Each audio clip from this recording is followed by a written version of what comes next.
السلام علیکم، میں امداد سن تیاری تو کچھ اور کر رکھی ہوئی تھی لیکن اب کرنے کچھ اور جا رہا ہوں کیونکہ صورتحال بہت عجیب و غریب ہوئی ہے، بڑی مزیدار قسم کی ہوئی ہے۔ آپ حیران بھی ہوں گے، پریشان بھی ہوں گے کہ اس ملک میں چل کیا رہا ہے اور یہ ملک چل کیوں نہیں رہا۔ ظاہر ہے آپ کو سمجھ آ جائے گی۔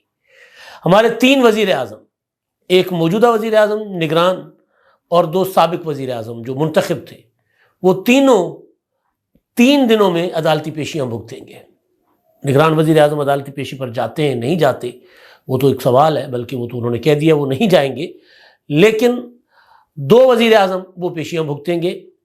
اور اس کے برعکس سازشیں کرنے والے جو جرنیل ہیں ان کے لیے اگر کوئی مقدمہ عدالت میں آتا ہے تو وہ کاز لسٹ سے فارغ کر دیا جاتا ہے۔ وہ جرنیل جو اعتراف کرتے رہے، وہ جرنیل جن سے اپنا ادارہ بہت زیادہ ڈسٹنس کرتے ہوئے نظر آ رہا ہے، وہ والے جرنیل ہے نا مزیدار چیز۔ جنرل فیض حمید، جنرل قمر جاوید باجوہ، بلکہ پروٹوکول وائز تو جنرل قمر جاوید باجوہ صاحب کا پہلے نام لینا چاہیے۔ یہاں پر ظاہر ہے پاکستان میں سارے قوانین سویلینز کے لیے ہوتے ہیں، ساری بدنامیاں سیاستدانوں کے لیے ہوتی ہیں، اور باقی تو فیملی ہوتی ہے۔ کہتے ہیں نا جی ہم فیملی ہیں۔ پرویز مشرف کو بچاتے ہوئے قمر جاوید باجوہ اور راحیل شریف نے کہا تھا ہم ایک فیملی ہیں، ہم پرویز مشرف کو کچھ نہیں ہونے دیں گے۔ دھرنا کروا دیا، نواز شریف صاحب کو گردن سے پکڑ کر گھسیٹ کر نکالنے کی دھمکیاں دلوائیں، یہ تک فیل کروایا گیا کہ وزیر اعظم ہاؤس کے اندر گھس کر یہ موب جو ہے وہ نواز شریف کی ٹکا بوٹی کر سکتا ہے۔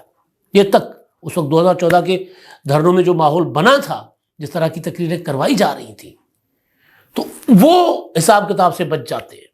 ایک خبر نے ٹریگر کیا مجھے، کل وہ اپنا خبر آئی تھی کہ جی کاز لسٹ پر ایک شہری جو ہیں عاطف، جنہوں نے ایک اسلام آباد ہائی کورٹ میں اندراج مقدمہ کی درخواست دائر کی ہے، اس درخواست میں یہ کہا گیا ہے کہ جی جنرل قمر جاوید باجوہ اور جنرل فیض حمید ڈسپلن کی خلاف ورزیاں کرتے رہے اور ایسی ایسی باتیں کر رہے ہیں باہر آ کر، یعنی اپنا اس سے ملازمت سے جانے کے بعد، ملازم ہی تھے نا ظاہر ہے، نوکری سے جانے کے بعد، جس سے پاکستان کی بدنامی ہوئی ہے، ملک کے آئین اور قانون کی خلاف ورزیاں کی جاتی رہی ہیں، تو اس طرح کی۔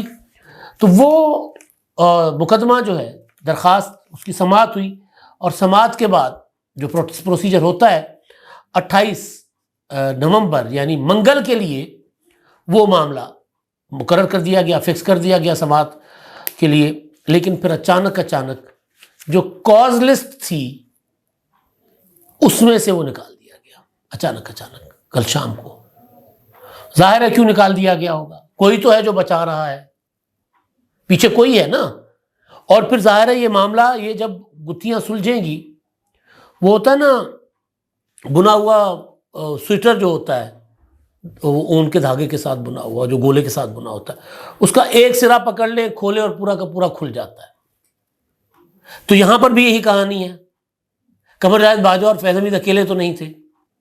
قمر جاوید باجوہ صاحب کہتے رہے کہ جی ادارے کا فیصلہ ہے، کیونکہ جس بنیاد پر درخواست آئی ہے وہ ہے 2 صحافیوں کے ساتھ جنرل قمر جاوید باجوہ صاحب کی کیا ہوتی ہے، کھلی ڈلی گفتگو، 2 ٹوک اور گھنٹوں۔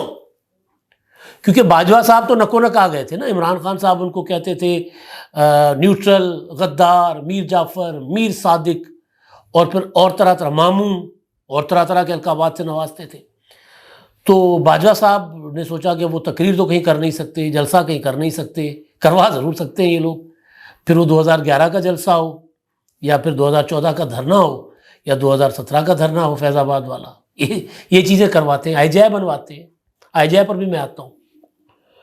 تو بہرحال تو وہ جناب کچھ اور کہیں بیٹھ کر انٹرویو نہیں دے سکتے تھے، تو ڈرائنگ روم میں چائے کی پیالی پر، کافی کے مگ پر، یا پھر قہوے کے کپ پر گپ شپ گھنٹوں۔ تو وہ گھنٹوں کی گپ شپ میں جو چیزیں نکلیں وہ قوم کے سامنے آ گئیں، چاہے شاہد میتلا تھے، چاہے وہ اپنا کیا نام لیتے ہیں ان کا، جاوید چودھری صاحب تھے۔ بلکہ شاہد میتلا تو کہتے ہیں کہ جی جو انہوں نے چھاپا ہے وہ تو کچھ بھی نہیں ہے اور بہت کچھ ہے، اور یہ درخواست پہلے سمجھا جا رہا تھا کہ شاید جنرل قمر جاوید باجوہ کو نجات دلوانے کے لیے، بری کروانے کے لیے دائر کروائی گئی ہے، تاکہ عدالت بلائے اور عدالت میں وہ یا ان کا وکیل کہے کہ جی اس طرح کی باتیں انہوں نے کی ہی نہیں ہیں. مگر اب جس طرح کاز لسٹ سے معاملہ ادھر ادھر ہوا ہے تو لگتا ہے کہ کوئی نہ کوئی تو پھر یا پھر ہو سکتا ہے عدالتی روٹین کا معاملہ ہو اور اس معاملے میں یہ جو ہے وہ چیز نہ لگی ہو. لیکن کیونکہ ہم اپنے ماضی میں پھنسے ہوئے ہیں، اب بھی ہمارا ماضی بہت ہی خطرناک ہے. ایون آج بھی ہمارے ہاں جو کچھ ہو رہا ہے، کے پی کے میں دیکھیں کیا ہو رہا ہے. مطلب ایک ورکرز کنونشن ایک پارٹی کرتی ہے، ان کو ورکر کنونشن نہیں کرنے دیا جاتا. تو مداخلتیں، انجینئرنگیں یہ تو ہمارے ماضی میں ہوتی رہی ہیں نا. تو پھر ایک تاثر یہ تھا کہ جی باجوہ صاحب کو بچانے کے لیے سارا کچھ کیا گیا ہے. لیکن اگر کاز لسٹ سے ہٹ گیا تو پھر ہم ماضی پر چلے جاتے ہیں. پھر ماضی پر جاتے ہیں تو دیکھتے ہیں کہ ماضی میں عدالتی فیصلوں کے باوجود کچھ نہیں ہوا. پرویز مشرف اسپیشل کورٹ سزائے موت دی آرٹیکل 6 میں، اور پرویز مشرف صاحب کو ادارہ بچا کر لے گیا. عدالت بلاتی ہے اور وہ دل کے اسپتال میں، راولپنڈی کا جو اسپتال ہے وہاں جا کر داخل ہو جاتے ہیں، باہر چلے جاتے ہیں. سزا ہوتی ہے، پتہ نہیں کدھر سے ایک درخواست آ جاتی ہے، جورسڈکشن بھی نہیں ہوتی، لیکن Lahore high court special court کو ہی اڑا دیتی ہے. تھوڑا پیچھے جاتے ہیں، آئی جے آئی بنتا ہے محترمہ بینظیر بھٹو کے خلاف 88 میں. پیسے بانٹے جاتے ہیں. وہ جو پیسے بانٹنے والے وہ بینکر بابا جی تھے، وہ اعتراف آ کر کرتے ہیں. اسلم بیگ خود اعتراف کرتے ہیں. وسط درانی ساری چیزیں سامنے لاتے ہیں. مقدمہ سپریم کورٹ میں جاتا ہے. سپریم کورٹ میں ثابت ہو جاتا ہے کہ پولیٹیکل انجینئرنگ کی گئی تھی، جرنیلوں نے کی تھی. لیکن سپریم کورٹ کسی قسم کی کوئی بڑی کارروائی نہیں کرتی. نیچے معاملہ چھوڑ دیا جاتا ہے ایف آئی اے کے حوالے. ایف آئی اے بیچاری کیا کر سکتی ہے؟ یہاں تک کہ جو سب سے امپورٹنٹ کردار تھے پولیٹیکلی، نواز شریف صاحب، وہ بھی جب وزیر اعظم بنے تو ان کو ایک چٹھی لکھی گئی کہ جی بتائیں آپ نے پیسے لیے تھے. انہوں نے کہا جی میں نے پیسے نہیں لیے تھے. معاملہ ختم ہو گیا. لیکن وہی نواز شریف پھر 2 بار گرفتار، اس سے پہلے بھی ہوئے اور بعد میں بھی ہوئے، جیل گئے، جلاوطن ہوئے. تو 2 جرنیلوں کو صرف ان کے اوپر ایک درخواست آتی ہے کہ ان کے خلاف مقدمہ درج کیا جائے. وہ درخواست عدالت سماعت کے لیے فکس کرتی ہے اور اس کے بعد وہ نکال دی جاتی ہے. لیکن دوسری طرف ہمارے نگران وزیر اعظم کو اسلام آباد ہائی کورٹ طلب کرتی ہے اور بجا طلب کرتی ہے، بیجا طلب نہیں، طلبی نہیں ہے انوار الحق کاکڑ صاحب کو. مدعا کیا ہے؟ مدعا ہے بلوچ طلبہ 55 اسلام آباد پڑھنے آتے ہیں، وہاں سے لاپتہ ہو جاتے ہیں. اسلام آباد ہائی کورٹ میں معاملہ ہے. اسلام آباد ہائی کورٹ پر تاریخ دیتی ہے، مسئلہ حل نہیں ہوتا. فائنلی عدالت تنگ آ کر کہتی ہے جناب وزیر اعظم صاحب آئیں 29 نومبر کو 11 بجے پیش ہو. سیکرٹری دفاع، سیکرٹری داخلہ بھی پیش ہو. وزیر اعظم صاحب کا پری شیڈیولڈ دورہ ہے متحدہ عرب امارات کا، میرا خیال ہے چلے گئے. تو وزیر اعظم صاحب سے سوال ہوا تھا کہ عدالت نے آپ کو طلب کیا، تو وہ کہتے ہیں میں تو نہیں جا پاؤں گا کیونکہ میں تو متحدہ عرب امارات جا رہا ہوں اور دورہ بھی اچھا خاصا لمبا چوڑا دورہ ہے 8-10 دنوں کا. تو وزیر اعظم طلب ہوتے ہیں. کیا وزیر اعظم لاپتہ کرتے شہریوں کو؟ سوال ہے نا. اصل بات تو یہ ہے کہ لاپتہ افراد کا کمیشن بنوایا جسٹس جاوید اقبال کی سربراہی میں بنا. وہ ساری عیاشیاں مارتے رہے سرکار کے پیسے پر، یہاں تک کہ خواتین کو ہیریس کرتے رہے. مسئلہ حل نہیں کر سکے تو لاپتہ لوگوں کا مسئلہ حل نہیں کر سکے. پہلے بھی لاپتہ لوگوں کے معاملے پر مجھے یاد پڑتا ہے کہ عمران خان صاحب کو طلب کیا گیا تھا بطور پرائم منسٹر. معاملہ وہی کا وہی ہے. جن کو طلب کرنا چاہیے ان کو طلب نہیں کیا جاتا. ظاہر ہے سب کو پتہ ہے کون لاپتہ کرتا ہے، ان کی طرف کوئی نہیں جاتا. تو پھر مسئلے حل کو وزیر اعظم تو 29 کو تو ہمارے نگران وزیر اعظم کو طلب کیا گیا. 28 کو عمران خان صاحب جو ہے وہ جو سابق وزیر اعظم ہیں ان کا معاملہ ہے عدالت میں، ان کی پیشی ہے. اور وہ پیشی جو ہے سائفر والا معاملہ، سائفر کا مقدمہ جیل ٹرائل چل رہا تھا.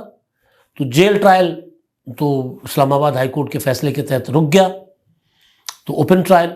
تو اوپن ٹرائل کے لیے ساری تیاریاں مکمل ہیں، سیکیورٹی وغیرہ سارا کچھ۔ اب عمران خان صاحب کا کردار جو ہے پورا گوڑے گوڑے عمران خان صاحب پھنسے ہوئے ہیں۔ میں عمران خان صاحب کو یہاں معصوم بے گناہ نہیں کہہ رہا، یہاں کوئی میں یہ نہیں کہہ رہا کہ ان کے خلاف انتقامی کارروائی ہو رہی ہے۔ انہوں نے جو کیا تھا، جو سازشیں رچی تھیں، وہ اس کا خمیازہ بھگت رہے اور ان کو بھگتنا چاہیے، بھگتنا بھی پڑے گا۔ وہ تو اس طرف معاملہ ان کا چل رہا ہے، تو وہ بھی پیش ہوں گے یا نہیں ہوں گے، یا پھر دوبارہ جیل ٹرائل ہوگا، کیونکہ ان کے اوپر سیکیورٹی کے بڑے خدشات ہیں۔ ان کو خود بھی تھے، وہ خود کہتے تھے کہ عدالتوں میں طلبی جو ہے وہ میرے لیے اپنا موت کا جال ہے، بچھایا جا رہا ہے، مجھے اس لیے عدالتوں میں طلب کیا جا رہا ہے۔ تو پیش ہوں گے یا نہیں ہوں گے کچھ نہیں کہا جا سکتا، لیکن بہرحال وہ ان کے اوپر جو ہے وہ معاملہ یہ چل رہا ہے۔ اچھا، اب تیسرے ہمارے وزیر اعظم جو 27 نومبر کو سوموار کو پیش ہوں گے، وہ ہے نواز شریف۔ وہ بیچارے اپنے ہاتھ میں اپیلیں لے لے کے پھر رہے ہیں کہ مائی لارڈ، میرے خلاف جو سزائیں تھیں، جھوٹے مقدمے میرے خلاف بنائے گئے تھے، عدالتوں کو مینج کیا گیا تھا، پولیٹیکل انجینئرنگ تھی، جنرل فیض حمید صاحب جو ہیں وہ اس میں انوالو تھے، یہ رہا جسٹس شوکت عزیز صدیقی کا بیان حلفی، یہ رہا ارشد ملک صاحب کی ویڈیو میں اعتراف کہ جی مجھے اپنا میری گندی ویڈیوز دکھا کر مجھے بلیک میل کیا گیا تھا، تو سارا کچھ مینج کیا گیا تھا۔ تو وہ والے وزیر اعظم بیچارے اپنی اہلیت واپس لینے کے لیے تاکہ انتخابات میں جا سکے، وہ ادھر چکر کاٹ رہے ہیں۔ لیکن یہ سارا کچھ کرنے والے جو ہیں ان کی طرف کوئی نہیں جا رہا۔